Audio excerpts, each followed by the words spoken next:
Usai menggelar rekonstruksi, penyidik Polrestabes Makassar langsung menyerahkan berkas perkara pembunuhan bocah 11 tahun dengan modus penjualan organ tubuh yang melibatkan dua pelaku yang salah satunya masih anak di bawah umur.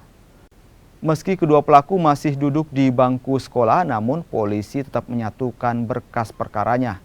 Kini kasus ini tinggal menunggu jadwal sidang yang akan digelar di Pengadilan Negeri Makassar.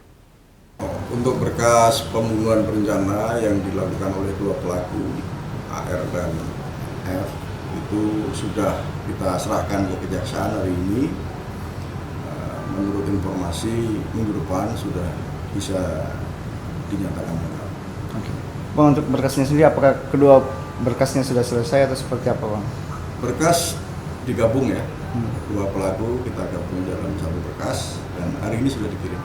Kan yang satunya anak-anak, yang satu dewasa, seperti apa, Bang, modelnya, Bang? Masalah umur itu nanti dari pihak JPU yang memisahkan. Untuk barang bukti itu berapa, Bang? Barang bukti, alat-alat yang dipakai untuk menyelesaikan atau